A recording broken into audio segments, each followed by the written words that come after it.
আমাদের পরিমাণগত রসায়নের প্রথম টপিক হচ্ছে আমাদের মূল সংখ্যা, অ্যাভোগাড্রো সংখ্যা, মূল সংখ্যা, অ্যাভোগাড্রো সংখ্যা। আর এটা হচ্ছে আমাদের পরমাণুর সংখ্যা। তারপরে এটা হচ্ছে আমাদের মোলার আয়তন। আমি আবার বলতেছি, এটা হচ্ছে মূল সংখ্যা, এটা হচ্ছে আমাদের অ্যাভোগাড্রো সংখ্যা, এটা হচ্ছে আমাদের অণু বা পরমাণুর সংখ্যা, এটা হচ্ছে আমাদের মোলার আয়তন, এটা হচ্ছে আমাদের মোলার আয়তন। এই সংক্রান্ত ম্যাথ হচ্ছে আমাদের প্রথম টপিক।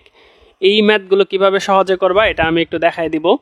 এন এর মান তোমরা অলরেডি জানো, 6.02 গুণন 10⁻23, 6.02 গুণন 10⁻23, 6.02 গুণন 10⁻23। মূল সংখ্যার সবগুলো সূত্র আমি তোমাদেরকে দেখাইছিলাম, যে মূল সংখ্যা সমান ভর সংখ্যা বাই হচ্ছে আমাদের আণবিক ভর। আবার আণবিক ভর সমান হচ্ছে ভাস্প ঘনত্ব গুণন হচ্ছে 2।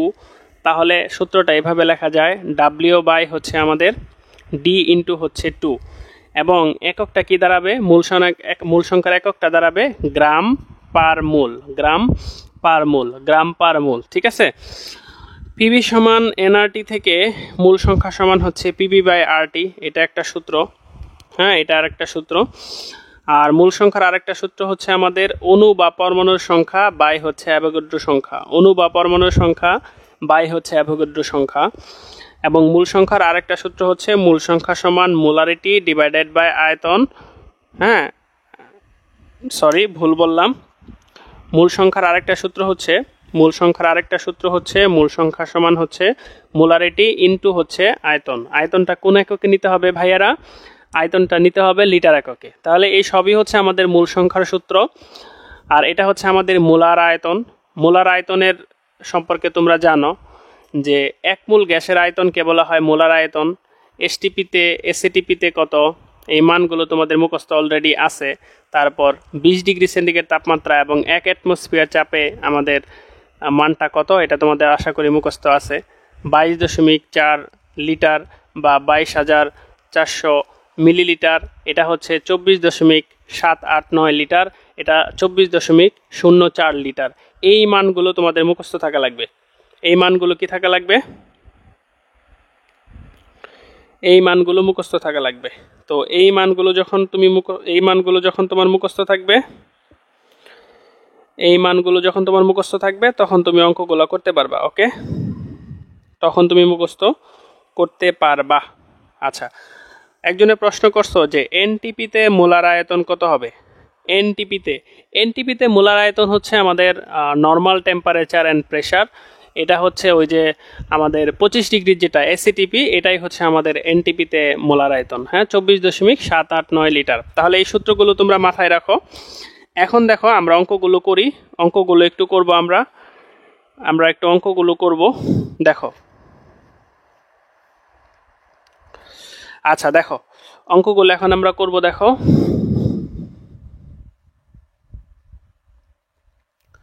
এই অঙ্কগুলো আমরা কিভাবে করব। 1 নম্বর প্রশ্ন হচ্ছে, দেখো আমি আগে প্রশ্নগুলো লিখব, তারপরে হচ্ছে আমরা সবগুলো অঙ্ক করব।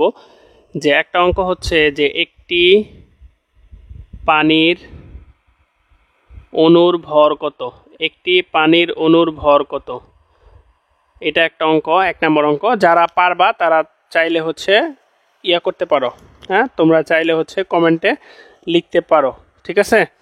আচ্ছা, এরপরে দেখো আরেক 2 নম্বর অঙ্ক, 16 গ্রাম অক্সিজেনে পরমাণুর সংখ্যা কত? 16 গ্রাম অক্সিজেনে পরমাণুর সংখ্যা কত? আরেকটা অঙ্ক, 16 গ্রাম অক্সিজেনে পরমাণুর সংখ্যা কত? 3 নম্বর অঙ্ক হচ্ছে 72 গ্রাম পানিতে অণুর সংখ্যা কত? 72 গ্রাম পানিতে অণুর সংখ্যা কত? আরেকটা অঙ্ক হচ্ছে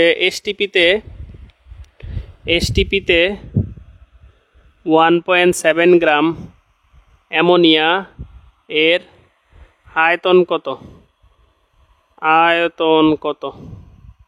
আয়তন কত? আরেকটা অঙ্ক হচ্ছে 0.44 গ্রাম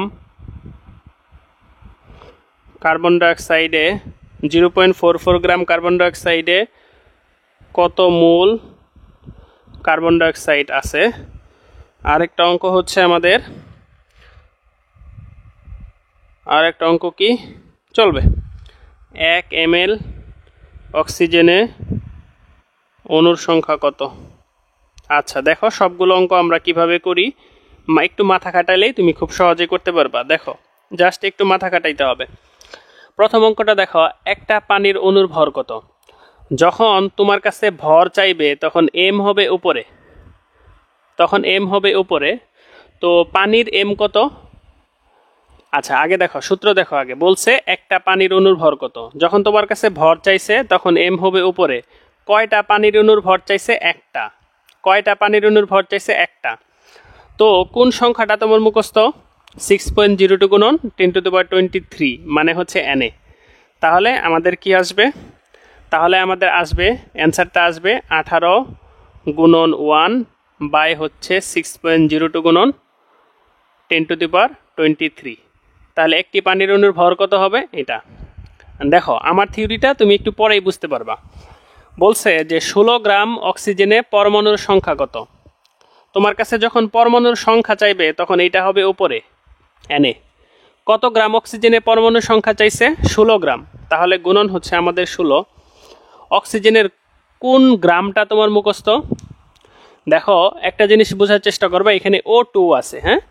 তো অক্সিজেনের O2 মানে অক্সিজেন অণু, অণুর আণবিক ভর কত, 32। তাহলে আমাদের কত আসবে, অ্যান্সারটা আসবে কি Na/2।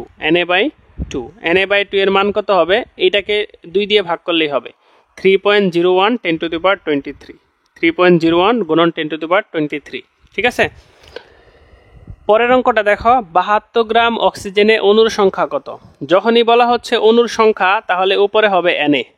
কত গ্রাম পানিতে অণুর সংখ্যা, 72 গ্রাম। পানির কোন গ্রামটা মুখস্থ, 18 গ্রাম। তাহলে হচ্ছে আমাদের 3Na, হ্যাঁ। 18 দুগুণে 36, 3 8 72। ঠিক আছে নাকি না, 4 8 72, 4। তাহলে দেখো বলা হয়েছে 32 গ্রাম পানিতে অণুর সংখ্যা কত। যখনই তোমার কাছে সংখ্যা যাবে তখন এটা হবে উপরে। ঠিক আছে। পরের অঙ্ক দেখো, 1.7 গ্রাম অ্যামোনিয়ার আয়তন কত। যখনই তোমার কাছে বলা হচ্ছে আয়তন কত তখন Vm হবে উপরে। কত গ্রাম অ্যামোনিয়াতে আয়তন, 1.7 গ্রাম। অ্যামোনিয়ার কোন গ্রামটা মুখস্থ আছে, 17। তাহলে আমাদের কি আসবে, 22.4 গুণন 1.7 বাই হচ্ছে 17। এটাকে কাটলে 17কে কাটলে হবে 10, 10 দিয়ে এটাকে কাটলে হবে আমাদের 2.24 লিটার, 2.24 লিটার। ওকে, বুঝা গেছে। আচ্ছা 5 নম্বর অঙ্ক, 0.44 গ্রাম কার্বন ডাইঅক্সাইডে কত মোল আছে। তো আমাদের মূল সংখ্যা সমান কি, W বাই হচ্ছে আমাদের M। এখানে কত গ্রাম আছে, 0.44 গ্রাম। 0.44 গ্রাম বাই M হচ্ছে আমাদের 44। তাহলে কত আসবে দেখো, এটা ক্যালকুলেটর ছাড়া কিভাবে করবা, তুমি এটাকে লিখতে পারো 44, এটাকে লিখতে পারো 44 ভাগ 100, তার মানে নিচে আসবে 100, তার মানে 1/100, 1/100 মানে 0.01, 1/100 মানে 0.01। তাহলে অ্যান্সার হচ্ছে 0.01 মোল, 0.01 মোল। 1 ml অক্সিজেনে অণুর সংখ্যা কত, খুবই সিম্পল, অণুর সংখ্যা চাইলে Na হচ্ছে উপরে, কয় ml, 1 ml। এখন কোন আয়তনটা তোমার মুখস্থ, 22.4 লিটার, কিন্তু এটা তুমি ইউজ করছো ml, তাহলে নিচেও ইউজ করতে হবে ml।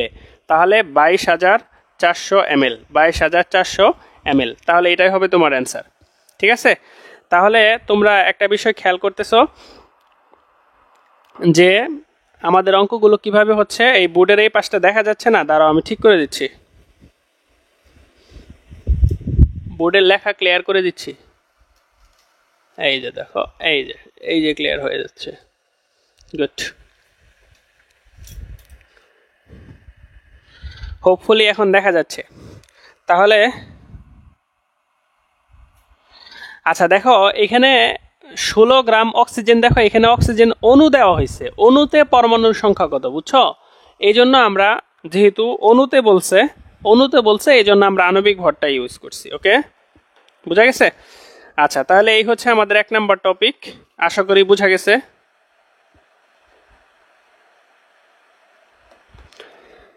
দেখো বলছে 16 গ্রাম অক্সিজেনে পরমাণুর সংখ্যা কত। বলা হয়েছে 16 গ্রাম অক্সিজেনে পরমাণুর সংখ্যা কত। ঠিক আছে, তুমি একটা জিনিস বোঝার চেষ্টা করবা, এখানে কিন্তু অক্সিজেন অণু দেওয়া হয়েছে, এখানে কিন্তু অক্সিজেন অণু দেওয়া হয়েছে। অণুতে পরমাণুর সংখ্যা কত, অণুতে পরমাণুর সংখ্যা কত। ঠিক আছে, এখানে তোমার ব্যাপারটা আমি বুঝছি যে যখন অক্সিজেন আমরা অণু চিন্তা করতেছি এটা হচ্ছে 32 গ্রাম। তো 32 গ্রাম অণুতে পরমাণু কত? পরমাণু কিন্তু আমাদের 2 ইন্টু Na, 2 ইন্টু Na। ঠিক আছে, তোমাদের কথা ঠিক আছে, এখানে একটা 2 আসবে, এখানে একটা 2 আসবে, এখানে একটা 2 আসবে। ওকে রাইট, এই পোলাপান তোমরা রাইট, এখানে একটা 2 আসবে, এখানে একটা 2 আসবে। দেখো 32 গ্রাম অক্সিজেনে পরমাণুর সংখ্যা কিন্তু 2Na, পরমাণুর সংখ্যা হচ্ছে 2Na। আমরা আরেকটা অঙ্ক দেখাই, তাহলে তোমাদের কনফিউশনটা একদম ক্লিয়ার হয়ে যাবে। খুব ভালো কথা বলছো তোমরা খুব ভালো কথা বলছো। আমি আরেকটা অঙ্ক দেখাই, তাহলে মেডিকেলে আসা একটা অঙ্ক দেখাই, দেখো তোমাদের ব্যাপারটা একদম পরিষ্কার হয়ে যাবে, পানির মতো পরিষ্কার হয়ে যাবে। খুব ভালো ধরছো। এটা নিয়ে আসলে আমরা প্যাচ লাগাই, অণু না পরমাণু, এটা নিয়ে আমরা আসলে প্যাচ লাগাই। অঙ্কটা কোথায় গেল? যেমন একটা অঙ্ক এরকম আসে যে 1 মোল মিথানলে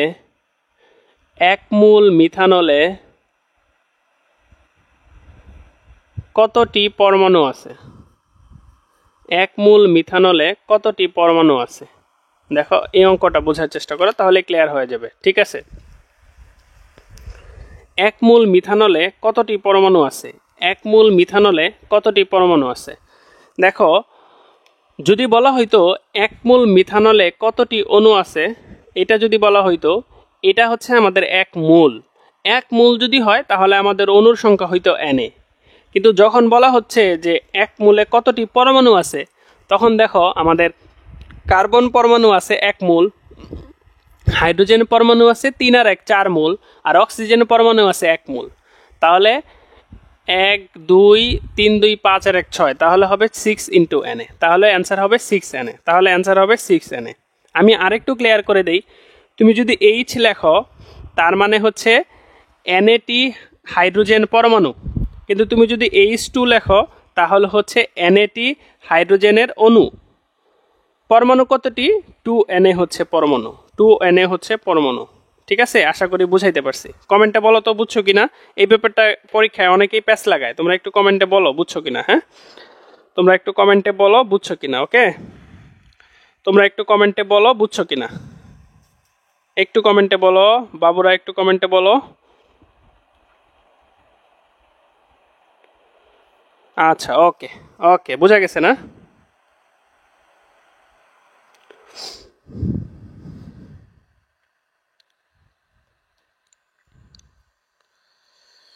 এক মোল মিথানলে, এই অঙ্কটা হচ্ছে 1 মোল মিথানলে কতটি পরমাণু আছে বা কতটি অণু আছে। হ্যাঁ, ওকে ওকে, ভেরি গুড।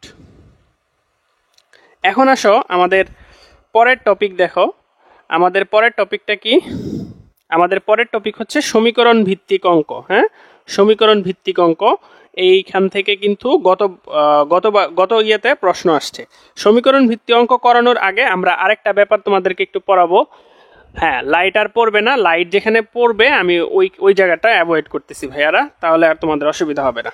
দেখো আমরা এখন দুইটা জিনিস সম্পর্কে জানবো। একটা হচ্ছে আমাদের তুল্য সংখ্যা, আর একটা হচ্ছে তুল্য ভর, আর একটা হচ্ছে তুল্য ভর। তুল্য সংখ্যা আর হচ্ছে তুল্য ভর। ঠিক আছে, তুল্য সংখ্যা আর তুল্য ভর মনে রাখবা, যার যা আছে তাই হচ্ছে তার তুল্য সংখ্যা। আর তুল্য ভর হচ্ছে পারমাণবিক ভরকে বা আণবিক ভরকে তুল্য সংখ্যা দিয়ে ভাগ করলেই পাওয়া যায় তুল্য ভর। যেমন ক্যালসিয়াম একটা ধাতু, ক্যালসিয়াম ধাতুর যোজনী হচ্ছে 2, তার মানে তার তুল্য সংখ্যা হচ্ছে আমাদের 2। এবং ক্যালসিয়াম ধাতুর তুল্য ভর কত হবে? ক্যালসিয়ামের পারমাণবিক ভর 40, তার তুল্য সংখ্যা হচ্ছে 2, তার মানে হচ্ছে 20 গ্রাম। তাহলে ক্যালসিয়াম একটা ধাতু, ধাতুর ক্ষেত্রে যোজনী হচ্ছে তুল্য সংখ্যা, তাহলে ক্যালসিয়ামের ক্ষেত্রে তুল্য সংখ্যা হবে 2। আর ক্যালসিয়ামের পারমাণবিক ভর 40, 2 দিয়ে ভাগ করলে 20, এটা হবে ক্যালসিয়ামের তুল্য ভর, এটা হবে ক্যালসিয়ামের তুল্য ভর। যে কোনো অ্যাসিড, যেমন ধরো আমাদের সালফারিক অ্যাসিড, অ্যাসিডের ক্ষেত্রে তুল্য সংখ্যা হচ্ছে তার হাইড্রোজেনের সংখ্যা, তাহলে তুল্য সংখ্যা হবে 2। আণবিক ভর 98, 2 দিয়ে ভাগ করলে 49, এটা হবে তার তুল্য ভর। এটা হবে তার তুল্য ভর, ঠিক আছে। আচ্ছা, এরপরে ধরো একটা ক্ষার, যেমন ধরো ক্যালসিয়াম হাইড্রোক্সাইড। ক্ষারের ক্ষেত্রে হাইড্রোক্সিল মূলক যে কয়টা আছে এটাই হচ্ছে তার তুল্য সংখ্যা। তাহলে এটার তুল্য ভর কত হবে তোমরা নোটে হিসাব করে লিখবা। আণবিক ভরকে 2 দিয়ে ভাগ করলে যেটা পাওয়া যাবে সেটাই হচ্ছে আমাদের তুল্য ভর। মনে রাখবা জারক হচ্ছে ইলেকট্রন গ্রহণ করে, জারক হচ্ছে ইলেকট্রন গ্রহণ করে। যেমন KMnO4 এটা হচ্ছে একটা জারক, এই জারকটা 5টা ইলেকট্রন গ্রহণ করে, তাহলে তার তুল্য সংখ্যা হচ্ছে 5, তাহলে তার তুল্য সংখ্যা হচ্ছে 5। যেমন H2C2O4 এটা হচ্ছে একটা বিজারক, এই বিজারকটা 2টা ইলেকট্রন ত্যাগ করে, তাহলে তার তুল্য সংখ্যা হবে 2, তাহলে তার তুল্য সংখ্যা হবে 2। তুল্য ভর কি হবে? এটার আণবিক ভরকে 2 দিয়ে ভাগ করলে আমরা তুল্য ভর পাবো। এটা লিখবা, হ্যাঁ, সময় চলে যাবে এই জন্য আমি আর লিখতেছি না, ওকে, ঠিক আছে। এখন ধরো সোডিয়াম ক্লোরাইড এটা একটা লবণ, একটা লবণের ক্ষেত্রে তুল্য সংখ্যা কত? হয় ক্যাটায়নের চার্জ অথবা অ্যানায়নের চার্জ। এখানে ক্যাটায়নের চার্জ চিন্তা করো আর অ্যানায়নের চার্জ চিন্তা করো 1, তাহলে আমাদের তুল্য সংখ্যা হবে 1, তুল্য সংখ্যা হবে 1। অথবা ধরো কপার সালফেট, তাহলে এখানে কপার আছে 2+, সালফেট আছে 2-, হয় ক্যাটায়নের চার্জ অথবা অ্যানায়নের চার্জ, হয় ক্যাটায়ন, দুইটা না, হয় ক্যাটায়নের চার্জ অথবা অ্যানায়নের চার্জ, তাহলে তুল্য সংখ্যা হবে আমাদের 2। আর তুল্য ভর কি হবে? এটার আণবিক ভরকে 2 দিয়ে ভাগ করলেই হবে। তাহলে আশা করি তুল্য সংখ্যা এবং তুল্য ভর বোঝা গেছে, ঠিক আছে। তুল্য সংখ্যা এবং তুল্য ভর বোঝা গেছে না? ওকে, এখন আসো রাসায়নিক সমীকরণ ভিত্তিক অঙ্ক। রাসায়নিক সমীকরণ ভিত্তিক অঙ্ক গত বছর কৃষিতে আসছে, ওই অঙ্কটাও আমি করে দিব। দেখো, রাসায়নিক সমীকরণ ভিত্তিক অঙ্ক। তো সমীকরণ ভিত্তিক অঙ্ক করতে হইলে সমীকরণ ভিত্তিক ম্যাথ করতে হইলে তোমাকে প্রথমে সমীকরণটা লিখতে হবে, তারপর সমীকরণটা সমতা করতে হবে, তারপরে সমীকরণটা কি করতে হবে? সমতা করতে হবে। এরপর তুমি ছোট একটা সূত্র দিয়ে অঙ্কটা করতে পারবা। এটা হচ্ছে যে তুমি যেই পদার্থের পরিমাণটা বের করবা ওই পদার্থের পরিমাণ ডিভাইডেড বাই তার আণবিক ভর, প্রথম পদার্থের পরিমাণ বাই হচ্ছে প্রথম পদার্থের আণবিক ভর। সূত্র কিছু বুঝলা না? আমরা অঙ্ক করি তাহলে এই সূত্র বুঝতে পারবা। যেমন এটা কৃষিতে আসছিল, কৃষিতে কোনটা আসছিল? কৃষির অঙ্কটা আমরা একটু দেখাই। এটা ক্লাস্টার এগ্রি 21-22-এ আসছে যে 10 গ্রাম ক্যালসিয়াম কার্বনেটকে উত্তপ্ত করলে কত গ্রাম চুন উৎপন্ন হবে। তো এই অঙ্কটা করার আগে প্রথমে তোমার বিক্রিয়াটা জানা লাগবে। এখানে কি বলছে? 10 গ্রাম ক্যালসিয়াম কার্বনেটকে উত্তপ্ত করলে, ক্যালসিয়াম কার্বনেটকে যদি উত্তপ্ত করা হয় তাহলে আমাদের কি উৎপন্ন হয়? Calcium oxide plus carbon dioxide.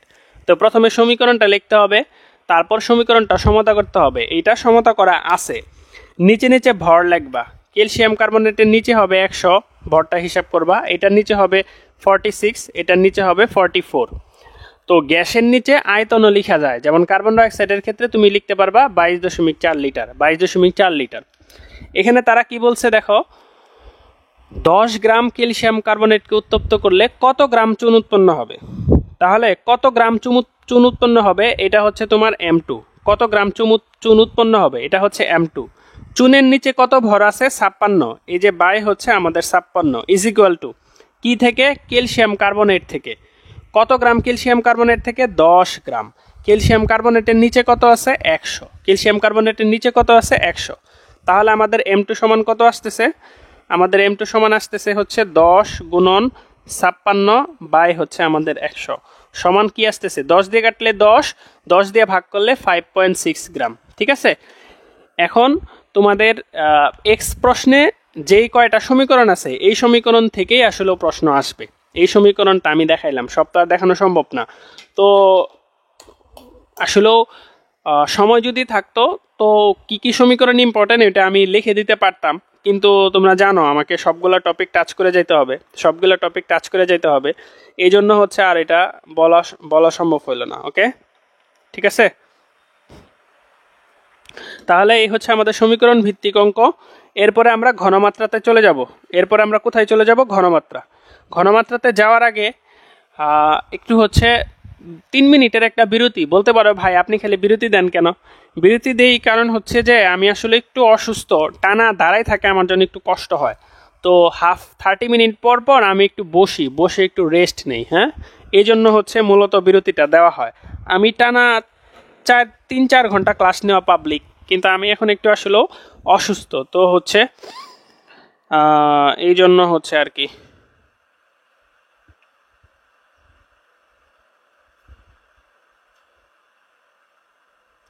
হ্যাঁ, এই যে মেহফুজের যে কমেন্টটা দেখলাম, এটা খুবই অ্যালার্মিং একটা ব্যাপার। তোমরা ক্লাস তো তোমাদের উপস্থিতি তো দিন দিন কমে যাচ্ছে, তো তোমাদের উপস্থিতি কমে গেলে আমরা কাদের জন্য এই ক্লাসগুলো নিব আসলে? ওকে,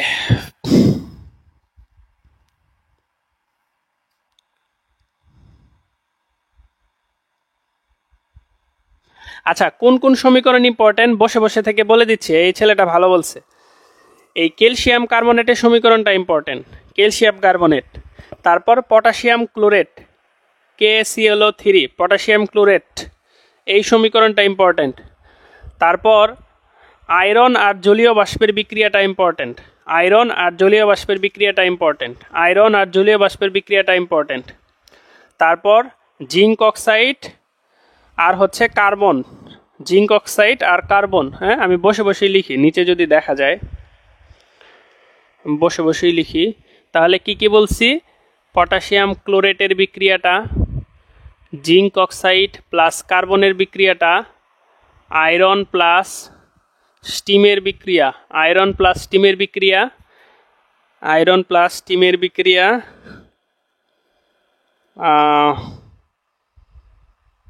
KClO3 আর ওই যে ক্যালসিয়াম কার্বনেট। এই 4টা বিক্রিয়াই থেকেই পরীক্ষায় প্রশ্ন আসবে, এই 4টা বিক্রিয়া থেকেই আসবে। ঠিক আছে, এই 4টা বিক্রিয়া থেকেই আসবে। আর হচ্ছে আর সর্বোচ্চ এটা আসতে পারে ক্যালসিয়াম প্লাস হাইড্রোজেনের বিক্রিয়া। এই তো, এই বিক্রিয়াগুলো থেকেই পরীক্ষায় কমন পড়বে। বুঝা গেছে?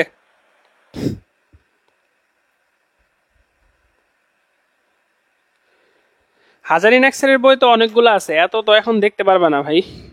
আমি যে কটা বললাম এই কটা দেখো।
চন্দ্রিমাতি সে অর্গানিকের ক্লাস আছে আমাদের, কিন্তু তোমাদের উপস্থিতি যদি শেষ পর্যন্ত থাকে আমরা অর্গানিক ক্লাস নিব। হ্যাঁ,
তোমরা যদি থাকো তো আমরা সব ক্লাসই দেখাবো, হ্যাঁ, তোমরা যদি উপস্থিত থাকো। কিন্তু যদি উপস্থিত না থাকো তাহলে তো ওকে। দেখো এখন আমরা দ্রবণের ঘনমাত্রা সম্পর্কে পড়ব। দ্রবণের ঘনমাত্রা থেকে তোমার প্রশ্ন পরীক্ষা আসলে থাকেই, তো এটা খুব ভালো করে পড়া লাগবে। দ্রবণের ঘনমাত্রা থেকে প্রশ্ন আসে। এখন দেখো দ্রবণের ঘনমাত্রার বেশ কয়েকটা একক আছে, তোমরা জানো। একটা হচ্ছে আমাদের মোলারিটি, একটা হচ্ছে আমাদের মোলালিটি, একটা হচ্ছে আমাদের নর্মালিটি, এরপর আছে আমাদের মূল ভগ্নাংশ, এরপর আছে আমাদের শতকরা, এরপর হচ্ছে পিপিএম, পিপিবি, পিপিটি। সবগুলো সম্পর্কে আমরা দেখো সংক্ষেপে বলি। তোমরা জানো যে দ্রবণের মোলারিটিকে আমরা এস দিয়ে প্রকাশ করি। মোলারিটি সমান কি? মূল সংখ্যা বাই হচ্ছে আয়তন। আয়তন নিতে হয় লিটার এককে।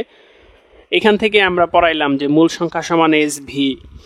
এরপর এটা সমানে কি 1000 গুণন ডাব্লিউ বাই হচ্ছে এম ইন্টু ভি। ভি কোন এককে নিতে হবে? এমএল। ভি কোন এককে নিতে হবে? এমএল। ঠিক আছে? আচ্ছা, তো এটা হচ্ছে আমাদের মোলারিটি।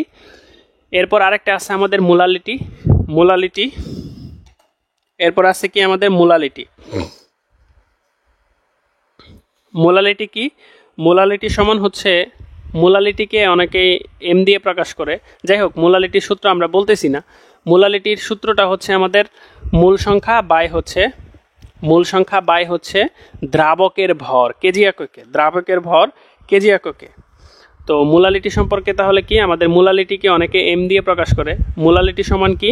মূল সংখ্যা বাই হচ্ছে আমাদের দ্রাবকের ভর। ভর যদি বড় হাতের এম ধরো, এবং তাহলে তোমার এককটা কি দাঁড়াবে? এককটা দাঁড়াবে হচ্ছে আমাদের মোল পার কেজি। আর আমাদের মোলারিটির এককটা কি দাঁড়াচ্ছে? মোল পার লিটার, বা যেটাকে আমরা কি বলি? যেটাকে আমরা বলি মোলার। মোল পার লিটার বা হচ্ছে আমাদের মোলার। তাহলে দেখা যাচ্ছে এটা আয়তনের উপর নির্ভর করে। এটা নির্ভর করে কিসের উপর? ভরের উপর। এটা যেহেতু ভরের উপর নির্ভর করে আর এটা নির্ভর করে আয়তনের উপর, এই জন্য এটা তাপমাত্রার উপর নির্ভর করে। এটা তাপমাত্রার উপর নির্ভর করে না। এটা তাপমাত্রার উপর নির্ভর করে না। পরে আমি বলে দিচ্ছি যে কোনটা কোনটা তাপমাত্রার উপর নির্ভর করে না। এরপর আরেকটা আমরা বলছিলাম নর্মালিটি। নর্মালিটির ক্ষেত্রে যেটা হয় যে দেখো এখানে ডাব্লিউ গ্রাম থাকে এবং এখানে থাকে আমাদের আণবিক ভর। আণবিক ভরের জায়গায় এখানে বসাইতে হয় তুল্য ভর। তুল্য ভর যদি তুল্য ভর বসাও তখন সেটা হয় আমাদের নর্মালিটি। তো তাহলে আমাদের নর্মালিটি সমান কি দাঁড়াবে? আমাদের নর্মালিটিকে এন দ্বারা প্রকাশ করা হয়। তাহলে দেখা যাচ্ছে যে 1000 গুণন ডাব্লিউ বাই এম বাই হচ্ছে আমাদের ই হচ্ছে তুল্য সংখ্যা, গুণন হচ্ছে আমাদের ভি। তো তাহলে এই ইটা তো চলে যাবে তোমার উপরে, তাহলে এইটুকুর মান তো আবার হচ্ছে এস সমান হচ্ছে এস ই। তার মানে নর্মালিটি সমান কি? নর্মালিটি সমান হচ্ছে মোলারিটি গুণন হচ্ছে আমাদের তুল্য সংখ্যা। মোলারিটি গুণন হচ্ছে আমাদের তুল্য সংখ্যা। ঠিক আছে? আবার দেখো, তাহলে এই তিনটা হচ্ছে আমাদের কোর সূত্র। এই সূত্রের অঙ্ক সাধারণত আসে না, এই সূত্রের অঙ্ক আসে আর এই সূত্র। হ্যাঁ, এই সূত্র থেকে আবার কি বের হয়? যে ডাব্লিউ সমান হচ্ছে আমাদের 1000 গুণন ডাব্লিউ বাই হচ্ছে আমাদের এম ইন্টু ভি। তাহলে এই হচ্ছে মোটামুটি আমাদের সূত্র। এখন আমরা সরাসরি অঙ্কতে চলে যাই। দেখো, এখন আমরা সরাসরি অঙ্কতে চলে যাই। যদি এরকম অঙ্ক আসে, এরকম একটা অঙ্ক আসে, দেখো 2 মোলার সোডিয়াম কার্বনেট দ্রবণের 2 মোলার সোডিয়াম কার্বনেট দ্রবণের নর্মালিটি কত? 2 মোলার সোডিয়াম কার্বনেট দ্রবণের নর্মালিটি কত? দেখো আমরা সূত্রটা কি দেখছিলাম? নর্মালিটি সমান কি? মোলারিটি গুণন তুল্য সংখ্যা। নর্মালিটি সমান কি? মোলারিটি গুণন হচ্ছে আমাদের তুল্য সংখ্যা। এখানে আমাদের মোলারিটি কত? 2। আমাদের তুল্য সংখ্যা কত? সোডিয়াম কার্বনেটের তুল্য সংখ্যা হচ্ছে 2। তাহলে হচ্ছে আমাদের 4 নর্মাল। ঠিক আছে? তাহলে মোলারিটি এবং হচ্ছে নর্মালিটি এই সূত্রের অঙ্ক আসতে পারে। ওকে, আচ্ছা। এরপর দেখো এই বেশিরভাগ টাইপের অঙ্কই আমাদের এর আগে তোমার কৃষিতে আসছে। এই আমাদের মোলারিটির যে অঙ্কগুলো আছে, যেমন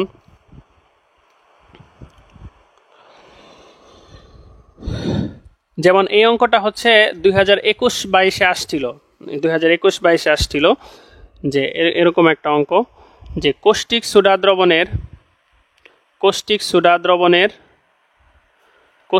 দ্রবণের প্রতি লিটারে 5 গ্রাম দ্রবীভূত হলে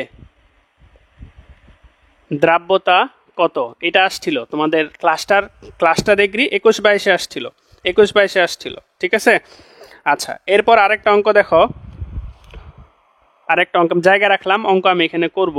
1 লিটার 3 মোলার সোডিয়াম হাইড্রোক্সাইড তৈরিতে কি পরিমাণ সোডা লাগবে। এটা আর্মড ফোর্সেস মেডিকেল কলেজে আসছিল এই অঙ্কটা। তো এগুলা কৃষির জন্য ইম্পর্টেন্ট, হ্যাঁ, কৃষির জন্য ইম্পর্টেন্ট। দেখো প্রথম অঙ্কটা দেখো যে কৌষ্টিক সোডা দ্রবণের প্রতি লিটারে 5 গ্রাম দ্রবীভূত হলে দ্রাব্যতা কত। দেখো আমাদের দ্রাব্যতার সূত্রটা কি, দেখো তুমি অঙ্ক পড়ার সময় তুমি তথ্যগুলা কালেক্ট করবা। প্রতি লিটার তার মানে দ্রবণের আয়তন ভি হচ্ছে আমাদের 1000 ml, লিটারকে কিসে নিলাম আমরা, ml এ নিলাম। 5 গ্রাম এটা হচ্ছে আমাদের ডাব্লিউ এর মান। আর যেহেতু আমাদের কৌষ্টিক সোডা মানে সোডিয়াম হাইড্রোক্সাইড, তার মানে তার আণবিক ভর হচ্ছে আমাদের 40। তাহলে দ্রাব্যতা কত, তাহলে দ্রাব্যতা এস ইকুয়াল 1000 গুণন ডাব্লিউ বাই হচ্ছে এম ইন্টু ভি। দেখো সব মানগুলো বসাও, মান বসাইলে আমাদের 1000, ডাব্লিউ হচ্ছে আমাদের 5, এম হচ্ছে আমাদের 40, ভি যেহেতু 1 লিটার মানে হচ্ছে 1000 ml, বাই হচ্ছে আমাদের 1000। তাহলে 1000 কাটা 5 দিয়ে 40 রে কাটলে কত হবে, 5 দিয়ে 40 রে কাটলে হবে 8। তাহলে 1/8। তোমাদের কয়েকটা জিনিস আমি তোমাদের শিখাইছিলাম যে মনে রাখবা 1, 1/2, 1/3, 1/4 এই মানগুলো মুখস্থ করবা, হ্যাঁ। যেমন হাফের মান হচ্ছে 0.5, 1/3 সমান হচ্ছে 0.33, 1/4 মানে হচ্ছে 0.25। এই 1/4 যদি 0.25 হয় তাহলে 1/8 কত হবে, 1/8 25-এর অর্ধেক কত, 12, তাহলে 0.125। তাহলে দেখো ক্যালকুলেটর ছাড়াই তুমি বলতে পারবা 1/8 সমান 0.125 মোলার, 0.125 মোলার, ঠিক আছে। ওকে, পরের অঙ্কটা দেখো 1 লিটার 3 মোলার সোডিয়াম হাইড্রোক্সাইড তৈরিতে কি পরিমাণ সোডা লাগবে। কি পরিমাণ সোডা লাগবে বললে সাধারণত এখানে ডাব্লিউ বোঝায়। তো ডাব্লিউ সমান হচ্ছে আমাদের S M V divided by হচ্ছে আমাদের 1000। তো এস এর মান কত, আমাদের এস এর মান হচ্ছে আমাদের 1, এম এর মান কত 40, ভি এর মান কত 1 লিটার বলছে 1000 ml দাও, বাই হচ্ছে আমাদের 1000, ঠিক আছে। তাহলে হচ্ছে আমাদের কত আসতেছে 40 গ্রাম। তার মানে আমাদের 40 গ্রাম না 3 মোলার বলছিল তাই না, 3 মোলার। এস এর মান হচ্ছে আমাদের 3, সরি এস এর মান হচ্ছে আমাদের 3। তাহলে 3×40 120 গ্রাম লাগবে আমাদের, 120 গ্রাম আমাদের কৌষ্টিক সোডা লাগবে, 120 গ্রাম কৌষ্টিক সোডা থাকবে, ঠিক আছে, ক্লিয়ার। আরেকটু কঠিন করে আসতে পারে, দেখো আরেকটু কঠিন করে আসতে পারে, একটু দেখো আরেকটু কঠিন করে আসতে পারে। আমি সোডিয়াম হাইড্রোক্সাইড দিয়ে করতেছি, তোমরা অন্য যে কোনোটা দিয়েই তো আসতে পারে। সোডিয়াম হাইড্রোক্সাইডের 700 সিসি নর্মাল দ্রবণে 700 সিসি নর্মাল দ্রবণে কত গ্রাম থাকে। দেখো এই অঙ্কটা একটু কঠিন আছে। 700 সিসি নর্মাল দ্রবণে কত গ্রাম থাকে, 700 সিসি নর্মাল দ্রবণে কত গ্রাম থাকে, এটা বোঝার চেষ্টা করো। এই তোমার বুঝতে হবে 700 সিসি মানে হচ্ছে আমাদের 700 ml, সিসি যেই কথা ml একই কথা। তো সোডিয়াম হাইড্রোক্সাইড যেহেতু আণবিক ভর হচ্ছে আমাদের 40, নর্মাল দ্রবণ যেহেতু বলছে, আমরা জানি মোলারিটি সমান কি, মোলারিটি সমান হচ্ছে আমাদের, বা কিছুক্ষণ আগে সূত্রটা পড়ছি যে নর্মালিটি সমান হচ্ছে আমাদের মোলারিটি গুণন হচ্ছে ই। তাহলে মোলারিটি সমান কি হবে, নর্মালিটি বাই হচ্ছে আমাদের ই। তো নর্মালিটি হচ্ছে আমাদের 1, নর্মাল দ্রবণ মানে 1, ই এটার হাইড্রোক্সিল মূলক একটা, ইও হচ্ছে 1, তার মানে 1ই থাকতেছে আমাদের। তো কত গ্রাম আছে, তো ডাব্লিউ সমান কি এস এম ভি বাই হচ্ছে আমাদের 1000। দেখো এখন সব মানই আছে, এখন সব মানই আছে। এস এর মান হচ্ছে দেখো 1 বসাবা, এম এর মান 40 বসাবা, ভি এর মান 700 সিসি মানে 700 ml বসাবা, তাহলে আমাদের অ্যান্সারটা হয়ে যাবে, বুঝা গেছে, ক্লিয়ার, ওকে। আচ্ছা, এরপরে মোলালিটির অঙ্ক আমাদের লাগে না, নর্মালিটির অঙ্ক আমরা দেখায় ফেলছি, ঠিক আছে। আচ্ছা, ওকে। এরপরে দেখো আমাদের শতকরা আর হচ্ছে আমাদের পিপিএম। দেখো শতকরা বলতে কি বোঝায়?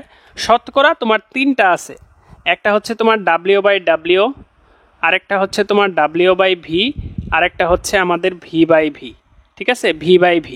ধরো 5%, হ্যাঁ, 5% W/W মানে 100 গ্রাম দ্রবণে 5 গ্রাম দ্রব আছে, W/V মানে 100 ml দ্রবণে 5 গ্রাম আছে, আর V/V মানে 100 ml এ 5 ml আছে, 100 ml এ 5 ml আছে, ঠিক আছে। আচ্ছা, শতকরাটা যেমন হিসাব করা হয় কিভাবে, যে 100-র মধ্যে কত, পিপিএম যেটার ফুল মিনিং হচ্ছে পার্টস পার মিলিয়ন, এটা হিসাব করা হয় মিলিয়ন বা 10⁶ কতটুকু দ্রব আছে এটাতে হিসাব করা হয়। তো পিপিএম এর সূত্রটা আমাদের কি হয়? পিপিএম এর সূত্রটা হয় আমাদের দ্রবের ভর ডিভাইডেড বাই দ্রবণের ভর গুণন হয় 10⁶, বা আমরা চাইলে দ্রবের ভর তুমি যদি গ্রামে নাও, দ্রবণের আয়তন তুমি যদি ml এ নাও, যদি গুণন 10⁶ দাও তাহলে তুমি পিপিএম পাবা। যদিও পিপিএম বের করার সহজ কিছু উপায় হচ্ছে, তুমি যদি মিলিগ্রাম পার কেজি বের করো, বলে রাখি কেজি আর লিটার একই বলা যায়, তাহলে মিলিগ্রাম পার হচ্ছে আমাদের লিটার, বা মাইক্রোগ্রাম পার গ্রাম, বা হচ্ছে মাইক্রোগ্রাম পার ml যদি হিসাব করো তাহলে তোমার পিপিএম চলে আসবে, ঠিক আছে। পিপিএম এর মতো আরও আছে, যেমন পিপিবি, এক্ষেত্রে হচ্ছে পার্টস পার বিলিয়ন, এখানে 10⁶ এর জায়গায় তোমার দিতে হবে 10⁹। আরও আছে পিপিটি, পার্টস পার ট্রিলিয়ন, 10⁹ এর জায়গায় দিতে হবে তোমার 10⁻12। আচ্ছা, সব অঙ্কই আমরা করব। এর আগে আরও কিছু একক আছে, যেমন একটা আছে মূল ভগ্নাংশ। কোনো পদার্থের মূল ভগ্নাংশ সমান কি? ওই পদার্থের মূল সংখ্যা ডিভাইডেড বাই মিশ্রণের মোট মূল সংখ্যা। কোনো পদার্থের মূল ভগ্নাংশ সমান কি? ওই পদার্থের মূল সংখ্যা ডিভাইডেড বাই মিশ্রণের মোট মূল সংখ্যা। এই যে এতগুলো ঘনমাত্রা প্রকাশের একক আছে, এদের মধ্যে আমাদের এই মূল ভগ্নাংশ এবং হচ্ছে মোলালিটি, এরা হচ্ছে তাপমাত্রার উপর নির্ভর করে না, এরা হচ্ছে তাপমাত্রার উপর নির্ভর করে না, ঠিক আছে। বাকিগুলো হচ্ছে আমাদের তাপমাত্রার উপর নির্ভর করে, তাহলে তাপমাত্রার উপর কে কে নির্ভর করে না এটা একটু মনে রাখবা, হ্যাঁ, তাপমাত্রার উপর নির্ভর করে না কে, ওকে। আচ্ছা, সবগুলো সূত্রই মোটামুটি তোমরা দেখছো। এখন আমাদের পরীক্ষার জন্য সবচেয়ে ইম্পর্টেন্ট হচ্ছে এই তিনটা, একটু মনোযোগ দিবা ভাইয়েরা আমার। পরীক্ষার জন্য সবচেয়ে ইম্পর্টেন্ট হচ্ছে এই তিনটা, একটা হচ্ছে মোলারিটি, আরেকটা হচ্ছে শতকরা যেটাকে আমরা % ধরে নিলাম, আরেকটা হচ্ছে আমাদের পিপিএম। তো এই তিনটার ইন্টার রূপান্তর তোমাদের লাগবে, মানে একটা থেকে আরেকটা তুমি কিভাবে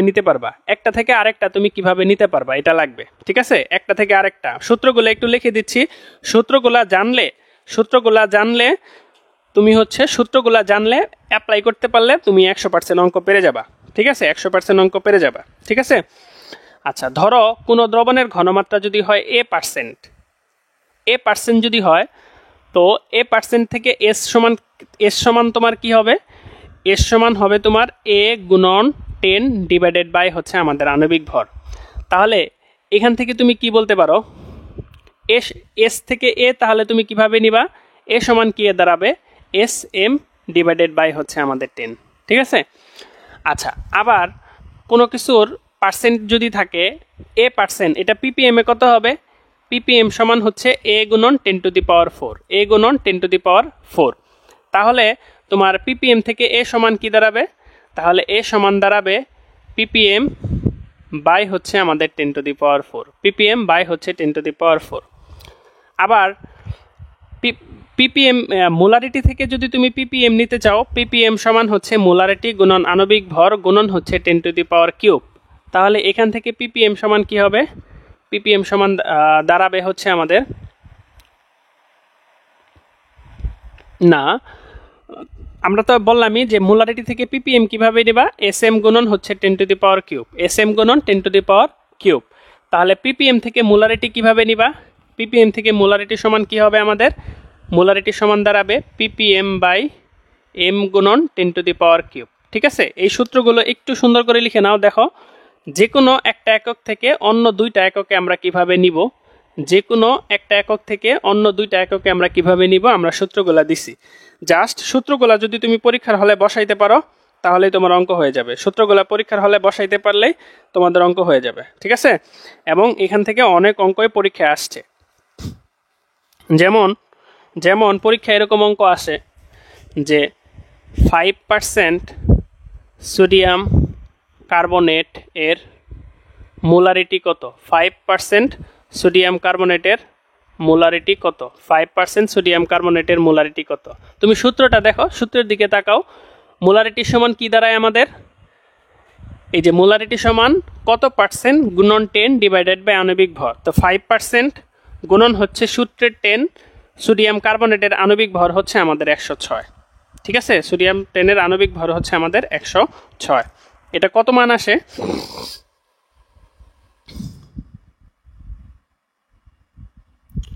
0.47 আসবে। হ্যাঁ 0.47 আসবে। ওকে, তাহলে দেখো আবার ধরো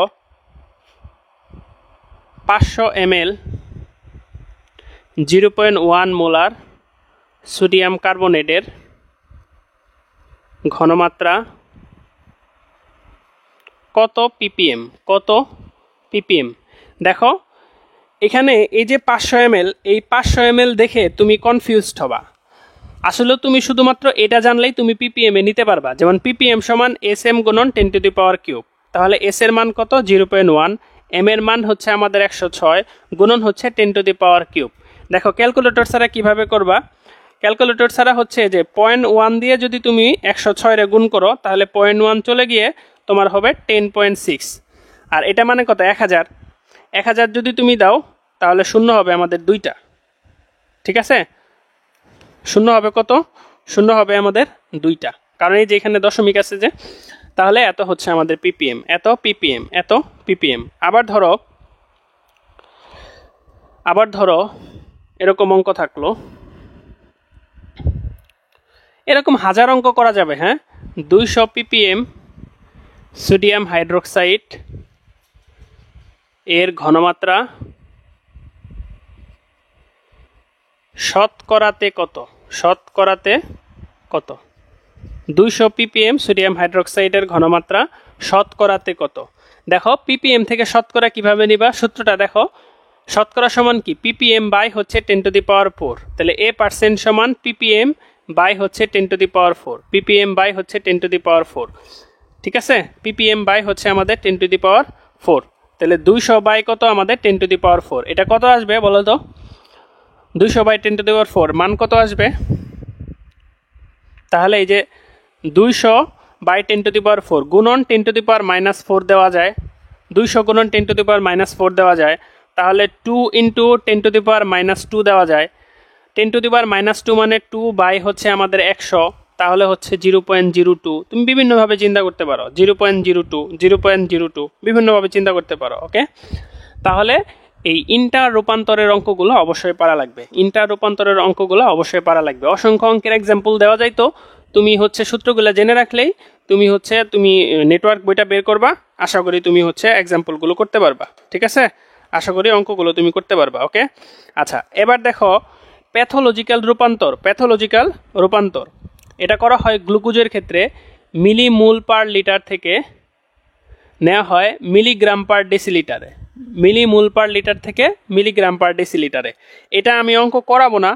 হ্যাঁ, এটা জানো যে সংখ্যাটা যদি 18-র চেয়ে বড় হয়, সংখ্যাটা যদি 18-র চেয়ে বড় হয় তাহলে তোমার হ্যাঁ মিলিমোল পার লিটার থেকে মিলিগ্রাম পার ডেসিলিটারে নিতে 18 দিয়ে গুণ করতে হয়, আর মিলিগ্রাম পার ডেসিলিটার থেকে মিলিমোল পার লিটারে নিতে 18 দিয়ে ভাগ করতে হয়। আমি এক্সাম্পল আর দেখাবো না সময়ের জন্য। এরকম অঙ্ক আসে যে পরীক্ষা করে পাওয়া গেল একজন লোকের রক্তে গ্লুকোজের পরিমাণ হচ্ছে, ধরো গ্লুকোজের পরিমাণ পাওয়া গেল 162 মিলিগ্রাম পার ডেসিলিটার।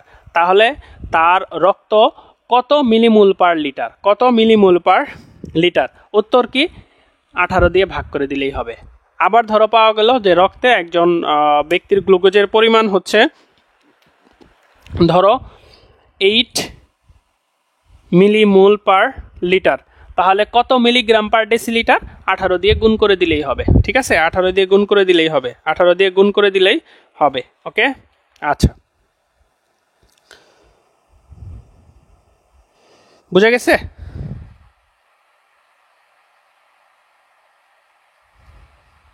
ওকে ওকে, তাহলে প্যাথোলজিক্যাল রূপান্তর আমাদের হুসাইন ভাইয়ার ডাক্তারি অঙ্ক। এটা আসলে এখন আমাদের আর বাস্তব লাইফে, ডাক্তারি লাইফে এখন আর এটা লাগে না, এখন আর এটা লাগে না, কারণ আমাদের বাংলাদেশে সব ল্যাবে মিলিমোল পার লিটারে দেওয়া থাকে, মিলিমোল পার লিটারে দেওয়া থাকে। আগে মিলিগ্রাম পার ডেসিলিটারে দেওয়া থাকতো, তখন আমাদের ঝামেলা হইতো। ওকে, আচ্ছা, এবার দেখো, এবার দেখো, এবার দেখো আমরা আমরা আরেকটা ব্যাপার একটু কথা বলি। একটু 2 মিনিট, একটু 2 মিনিট, লাইটিং এ প্রবলেম হচ্ছে, উপরে লিখেন না। ওকে, উপরে লেখার দরকার নেই, আমরা নিচেই লিখি। আচ্ছা দেখো, এরপরে তোমরা একটু একটা ব্যাপার সম্পর্কে পড়বা, আমি মূলত পড়াবো না। এটা হচ্ছে প্রাইমারি এবং হচ্ছে সেকেন্ডারি স্ট্যান্ডার্ড পদার্থ, প্রাইমারি প্লাস হচ্ছে সেকেন্ডারি স্ট্যান্ডার্ড পদার্থ সম্পর্কে পড়বা। হ্যাঁ, প্রাইমারি প্লাস সেকেন্ডারি স্ট্যান্ডার্ড পদার্থ সম্পর্কে না পড়ে পরীক্ষার হলে যাওয়া যাবে না। ঠিক আছে, প্রাইমারি প্লাস সেকেন্ডারি স্ট্যান্ডার্ড পদার্থ। ঠিক আছে, তোমরা জানো যে আমাদের সি থাকলে এই পদার্থগুলো হয় আমাদের প্রাইমারি স্ট্যান্ডার্ড পদার্থ, প্রাইমারি স্ট্যান্ডার্ড পদার্থ। যেমন হচ্ছে আমাদের এই যে K2CR2O7, তারপর হচ্ছে আমাদের H2C2O4 ইন্টু, এই যে দেখো এই পানি কিন্তু ভুলো না, এই পানি না থাকলে কিন্তু হবে না। তারপরে ধরো Na2C2O4 ইন্টু 2H2, এখানেও কিন্তু পানি আছে, এই পানি ভুলিও না। হ্যাঁ, পানি ভুলিও না। এরপর হচ্ছে আমাদের সোডিয়াম কার্বনেট, সোডিয়াম কার্বনেট। তাহলে এইসব হচ্ছে আমাদের প্রাইমারি স্ট্যান্ডার্ড পদার্থ, বাকি সবই হচ্ছে আমাদের সেকেন্ডারি স্ট্যান্ডার্ড পদার্থ, বাকি সবই হচ্ছে আমাদের সেকেন্ডারি স্ট্যান্ডার্ড পদার্থ। ঠিক আছে, বাকি সবই হচ্ছে আমাদের সেকেন্ডারি স্ট্যান্ডার্ড পদার্থ। সাথে একটু কতগুলো জিনিস জেনে রাখবা, সাথে একটু কতগুলো জিনিস জেনে রাখবা। দেখো, আচ্ছা দেখো, এটা হচ্ছে অনাদ্র, এটা ভুলো না। দেখো এখানে কিন্তু পানি নাই, আর এটা হচ্ছে একটা ক্ষার। আবার দেখো এখানেও পানি নাই, এটা হচ্ছে একটা জারক, এটা হচ্ছে একটা জারক। আর এই দুইটাতে পানি আছে, এই দুইটা হচ্ছে একটা বিজারক, এই দুইটা হচ্ছে একটা বিজারক, এই দুইটা হচ্ছে দুইটা বিজারক। তো এখন প্রশ্ন পেজ দিয়ে দিবে যে নিচের কোন বিজারকটি প্রাইমারি স্ট্যান্ডার্ড পদার্থ।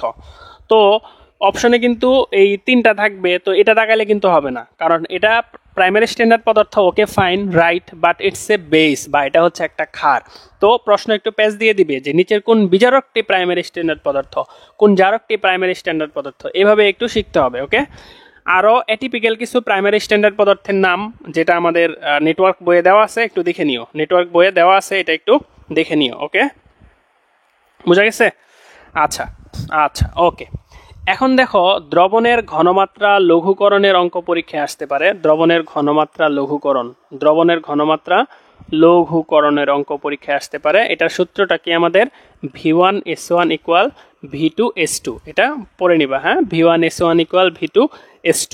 ঠিক আছে, যেমন এরকম একটা অঙ্ক দেখো যে 500 ml 0.1 মোলার সোডিয়াম হাইড্রোক্সাইড থেকে 0.1 মোলার সোডিয়াম হাইড্রোক্সাইড থেকে 0.5 মোলার দ্রবণ তৈরিতে কি করা লাগবে? আমি একটু কঠিন করে দিলাম যে কি করা লাগবে। হ্যাঁ, কি করা লাগবে একটু বোঝার চেষ্টা করো। দেখো এখানে বলতেছে যে আমাদের আয়তনটা ছিল 500 ml।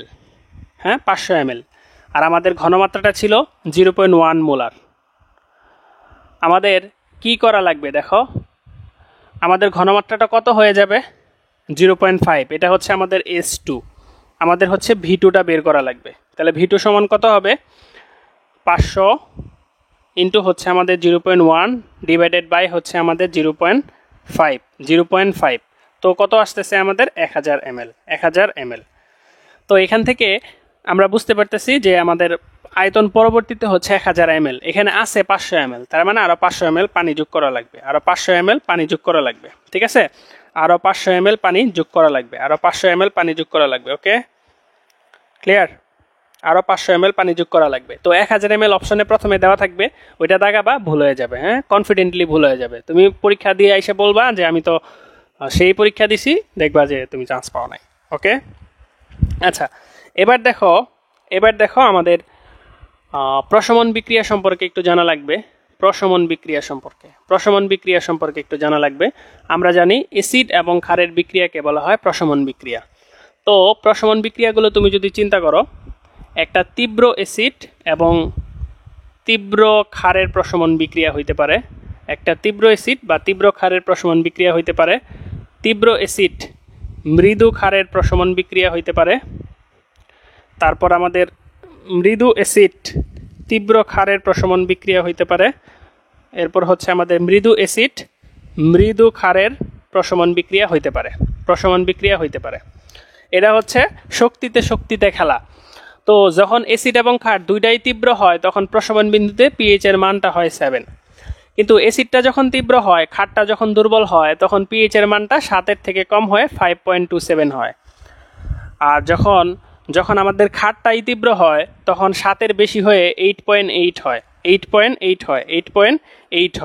আর মৃদু অ্যাসিড মৃদু ক্ষারের ক্ষেত্রে এটা সঠিকভাবে বলা যায় না, এটা সঠিকভাবে বলা সম্ভব না।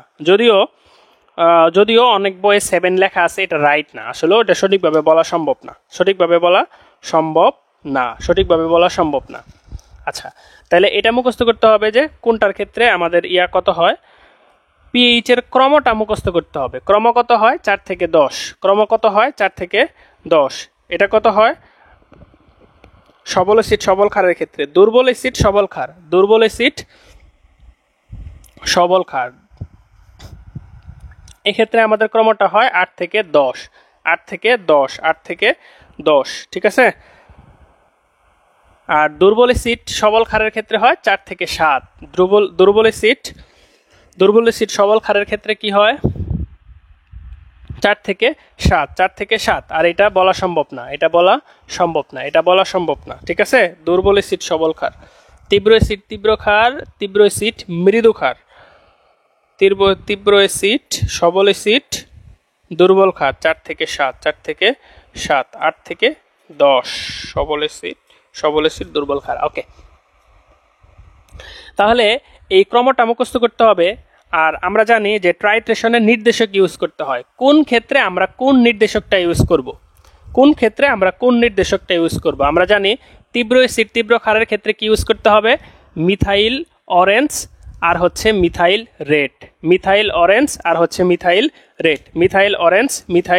রেড। ঠিক আছে? তবে তীব্র অ্যাসিড তীব্র ক্ষারের ক্ষেত্রে সকল নির্দেশকই ইউজ করা যায়। চাইলে তুমি ফেনফথ্যালিনও ইউজ করতে পারবা।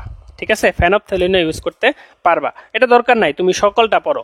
তীব্র অ্যাসিড তীব্র ক্ষারের ক্ষেত্রে সকল নির্দেশক ইউজ করা যাবে।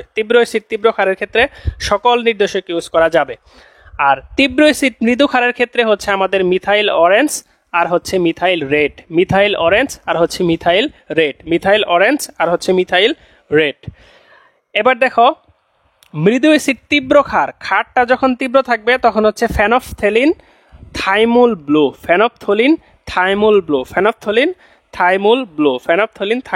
ইউজ করতে হবে। ঠিক আছে? ওকে, সবল অ্যাসিড ফেনফথ্যালিন থাইমুল ব্লু। আর এখানে তুমি কোনো উপযুক্ত নির্দেশক পাবা না, নেই। তাহলে অ্যাসিডটা শক্তিশালী হইলে মিথাইল অরেঞ্জ মিথাইল রেড, ক্ষার শক্তিশালী হইলে ফেনফথ্যালিন থাইমুল ব্লু বা হচ্ছে লিটমাস। শুধু তাই না, এই যে আমাদের নির্দেশকগুলো আছে, এই নির্দেশকগুলোর একটা ছক আছে। কি আছে এখানে? এই নির্দেশকগুলোর অ্যাসিডে কালার কি? এ মানে হচ্ছে অ্যাসিডে কালার কি? বি মানে বেজে কালার কি? তারপরে পিএইচ এর রেঞ্জ কত? এইগুলা মুখস্থ করবা। ঠিক আছে? এটা বোর্ডে লিখে আমি আর পড়াবো না, কারণ এটা তোমাকে মুখস্থ করতে হবে, কষ্ট করে মুখস্থ করতে হবে। অনেকে আমাকে জিজ্ঞেস করে, ভাই এটা আমি কিভাবে মুখস্থ করব? এটা হচ্ছে তুমি তোমার দেওয়ালের সামনে টানায় রাখবা, তাহলে তুমি মুখস্থ করতে পারবা। ঠিক আছে? তাহলে কি পড়বা? যে অ্যাসিডে কালার কি, ক্ষারে কালার কি, পিএইচ এর রেঞ্জ কত, এটা মুখস্থ করবা। ওকে, তাহলে নির্দেশক পড়া শেষ।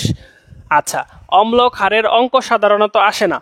অম্ল ক্ষারের অঙ্ক সাধারণত আসে না, অঙ্ক আসলে যার সূত্রটা জানলেই চলবে। সূত্রটা কি VASA, সূত্রটা কি আমাদের VASA বাই হচ্ছে আমাদের VBSB ইকুয়াল হচ্ছে অ্যাসিডের মূল সংখ্যা বাই হচ্ছে ক্ষারের মূল সংখ্যা, অ্যাসিডের মূল সংখ্যা বাই হচ্ছে ক্ষারের মূল সংখ্যা, অ্যাসিডের মূল সংখ্যা বাই হচ্ছে আমাদের ক্ষারের মূল সংখ্যা। ঠিক আছে?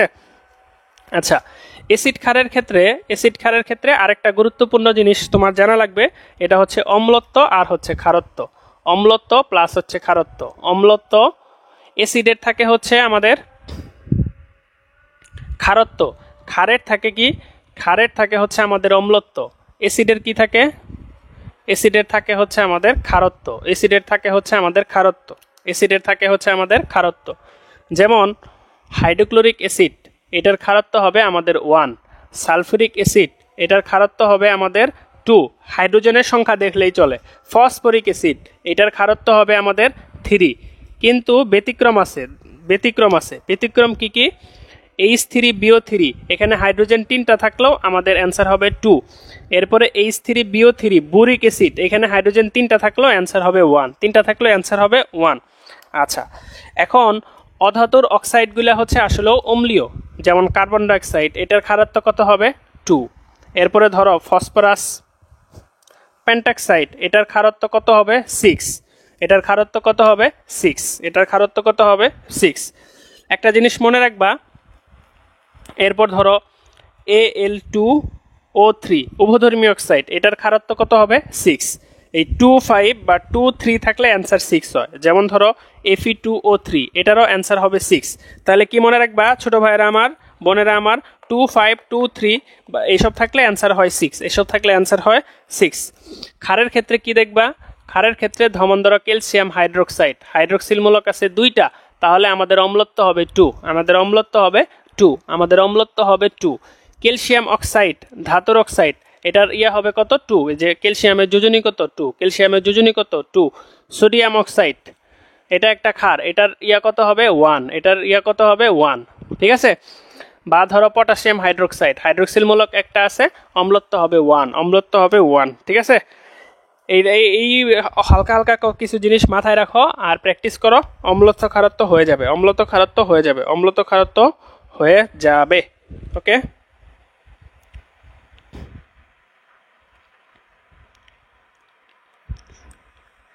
এই H3BO3 হবে। হ্যাঁ, এই যে 3 3 6 3 দুগুণে 6, H3BO3 হবে। ওকে, আচ্ছা, তাহলে এই হচ্ছে আমাদের অম্লত্ব ক্ষারত্ব। এখন শুধু বাকি আছে হচ্ছে আমাদের জারণ বিজারণ। তো জারণ বিজারণ থেকে তোমার বুঝতে হবে জারণ কি, বিজারণ কি, জারক কি, বিজারক কি। আচ্ছা, এই জিনিসগুলা আমি যেভাবে মনে রাখতাম তোমাদেরকে একটু বলি। দেখো, আমি যেভাবে মনে রাখতাম, জারণ মানে হচ্ছে যেখানে হচ্ছে তোমার ইলেকট্রন ত্যাগ হয়, ওই বিক্রিয়াটা হচ্ছে আমাদের জারণ। যেই পদার্থটা ইলেকট্রন ত্যাগ করে ওই পদার্থটা হচ্ছে জারিত হয়, কিন্তু ওই পদার্থটা নিজে হচ্ছে একটা বিজারক। এবং তার কি ধর্ম থাকবে? বিজারণ ধর্ম থাকবে। তার ধনাত্মক জারণ মান হচ্ছে ধনাত্মক জারণ মান বাড়বে বা হচ্ছে ঋণাত্মক জারণ মান কমবে। তো আমি এই যে কথাগুলো আমি লিখে দিলাম, এই কথাগুলো তুমি যদি মনে রাখো সারা জীবন তোমার হয়ে যাবে, এই যে 6টা কথা। তাহলে জারণের ক্ষেত্রে কি হবে? ইলেকট্রন ত্যাগ হবে, ওই পদার্থটা কি হবে? জারিত হবে। ওই পদার্থটা কি? বিজারক। ও তার ধর্মকে আমরা কি ধর্ম বলবো? বিজারণ ধর্ম বলবো। তার ধনাত্মক জারণ মান হচ্ছে বাড়বে, ঋণাত্মক জারণ মান হচ্ছে কমবে। ধনাত্মক জারণ মান বাড়বে, ঋণাত্মক জারণ মান হচ্ছে কমবে। যেমন ধরো সোডিয়াম ইলেকট্রন ত্যাগ করলো, তাহলে সোডিয়াম প্লাস ইলেকট্রন হইল, তাহলে আমরা বলবো এটা জারণ বিক্রিয়া হয়েছে। কে ইলেকট্রন ত্যাগ করছে? সোডিয়াম, তাইলে সোডিয়াম জারিত হয়েছে, তাইলে সোডিয়াম হচ্ছে বিজারক। সোডিয়ামের ধর্মকে আমরা বলবো বিজারণ ধর্ম। আগে সোডিয়ামের জারণ মান ছিল 0, এখন হয়ে গেছে +1, তার মানে ধনাত্মক জারণ মান কি হয়েছে? বাড়ছে। ধনাত্মক জারণ মান কি হয়েছে? বাড়ছে। ধনাত্মক জারণ মান হয়েছে বাড়ছে। আবার ধরো এই এই অঙ্ক এই বিক্রিয়াটা যদি তুমি দেখো, ঋণাত্মক জারণ মান কমে, এরকম একটা এক্সাম্পল আমি তোমাদেরকে দেখাই। যেমন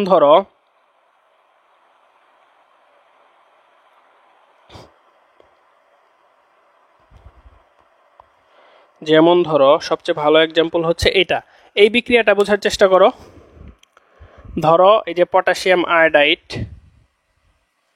প্লাস ধরো কপার সালফেট, এখানে উৎপন্ন হয় তোমার কপার আয়োডাইড প্লাস হচ্ছে আমাদের পটাশিয়াম সালফেট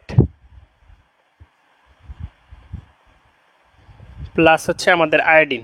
আচ্ছা, এটা 4টা থাকে। তুমি বোঝার চেষ্টা করো। দেখো এখানে তুমি যদি চিন্তা করো, পটাশিয়ামের হচ্ছে +1, আয়োডিনের হচ্ছে -1, তার মানে আয়োডিনের জারণ মান হচ্ছে আমাদের -1, এখানে জারণ মান হচ্ছে আমাদের 0।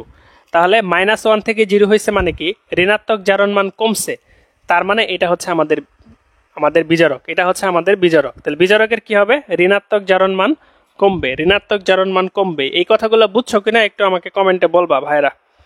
এই কথাগুলো একটু জটিল লাগতে পারে অনেকের কাছে, বুঝছো কিনা বলো, বুঝছো কিনা একটু আমাকে বলো।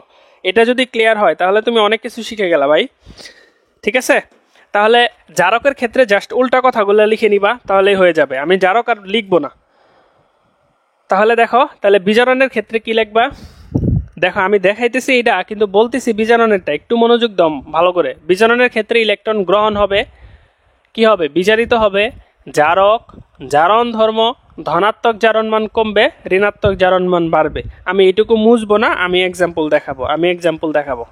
আচ্ছা, তো এখন প্রশ্ন আসে পরীক্ষায় যে নিচের কোনটি জারক, নিচের কোনটি বিজারক, নিচের কোনটি জারক, নিচের কোনটি বিজারক। এই ব্যাপারগুলো মাথায় রাখলে অ্যান্সার করা যায়। সাথে কিছু জিনিস একটু মাথায় রাখবা, যে কারা আসলেও আমাদের বিজারক। হাইড্রোজেন, কার্বন, সকল ধাতু এরা হচ্ছে মূলত আমাদের বিজারক। এরপরে কিছু অ্যাটিপিক্যাল বিজারক, যেমন hydrogen sulphide, lithium aluminium hydride, হ্যাঁ, এগুলো হচ্ছে আমাদের বিজারক। অক্সো অ্যাসিডগুলো হচ্ছে বিজারক। অক্সো অ্যাসিড চিনো তো? হ্যাঁ, যেমন ধরো এই যে HClO4, পার ক্লোরিক অ্যাসিড, এগুলা হচ্ছে আমাদের বিজারক। এগুলা মনে রাখবা। ঠিক আছে, তো জারক আর বিজারকের এক্সাম্পল তুমি যে বই পড়ো না কেন, ওই বইয়ে দেওয়া আছে। তো জারক আর বিজারকের এক্সাম্পল জানা লাগবে খুব সুন্দর করে।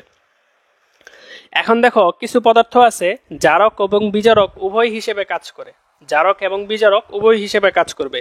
এটা আমি একটু তোমাদেরকে বোঝাই। দেখো, জারক ও বিজারক উভয় হিসেবে কিভাবে কাজ করে। যেমন ধরো আয়রনের কথা যদি তুমি চিন্তা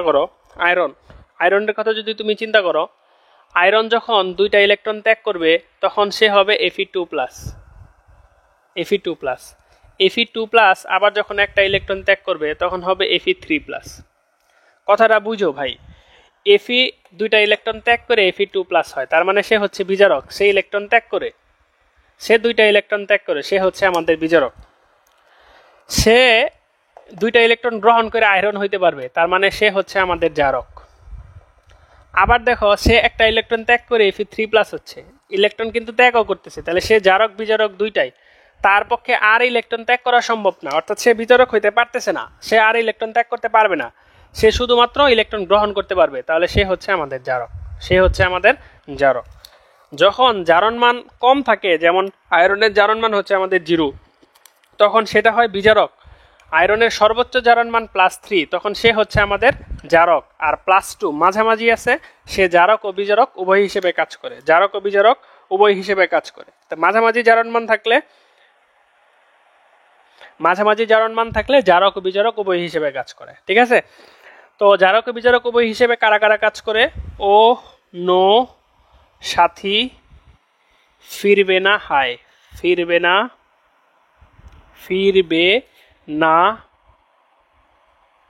ওহ নো সাথী ফিরবে না হায়, এরা হচ্ছে আমাদের জারক ও বিজারক উভয় হিসেবে কাজ করে, জারক ও বিজারক উভয় হিসেবে কাজ করে, এটি একটু মনে রাখবা। ঠিক আছে, ওহ নো সাথী ফিরবে না হায়, ওহ নো সাথী ফিরবে না হায়। ঠিক আছে, জারক ও বিজারক উভয় হিসেবে কাজ করে, জারক ও বিজারক উভয় হিসেবে কাজ করে। ঠিক আছে, আচ্ছা। এরপরে জারক বিজারক চিনার পরে এখান থেকে প্রশ্ন আসে এরকম যে নিচের কোনটা জারক, নিচের কোনটা বিজারক। তো এটা আমি একটু বোঝানোর চেষ্টা করলাম। এরপরে পড়বা জারণ সংখ্যা নির্ণয়, জারণ সংখ্যা নির্ণয়। এরপরে কি পড়বা? জারণ সংখ্যা নির্ণয়, জারণ সংখ্যা নির্ণয়। এটা আমি দেখাবো না, আমাদের তেমন সময় নাই। তো জারণ সংখ্যা নির্ণয় না পড়ে পরীক্ষার হলে যাবা না। জারণ সংখ্যা নির্ণয়, হ্যাঁ, জারণ সংখ্যা নির্ণয় খুবই ইম্পর্টেন্ট। জারণ সংখ্যা নির্ণয়, হ্যাঁ, ধরো আমি বেশ কিছু এক্সাম্পল দিলাম, এগুলা তুমি কইরো। হ্যাঁ, যেমন ধরো H3PO4, তারপরে ধরো K2CR2O7। ঠিক আছে, জারণ সংখ্যা নির্ণয় শিখবা। হ্যাঁ, জারণ সংখ্যা নির্ণয় শিখবা। জারণ সংখ্যা নির্ণয়ের বেশ কিছু নিয়ম আছে, হ্যাঁ, এগুলা আমরা বলে ফেলছি। যেমন গত ক্লাসেও বললাম, অক্সিজেনের জারণ সংখ্যা সাধারণ অক্সাইডে হচ্ছে -2, পারঅক্সাইডে -1, সুপার অক্সাইডে -1/2। তো জারণ সংখ্যা নির্ণয়ের যে নিয়মগুলো আছে এই নিয়মগুলো জানবা। ওকে, ঠিক আছে। আচ্ছা, এখান থেকে আরেকটা প্রশ্ন আসে, এরকম প্রশ্ন আছে যে নিচের কোনটা জারণ বিজারণ বিক্রিয়া, নিচের কোনটা জারণ বিজারণ বিক্রিয়া নয়, এই ধরনের প্রশ্ন আসতে পারে। তো এই ধরনের প্রশ্নগুলো একটু প্র্যাকটিস করবা। ওকে, ঠিক আছে। তাহলে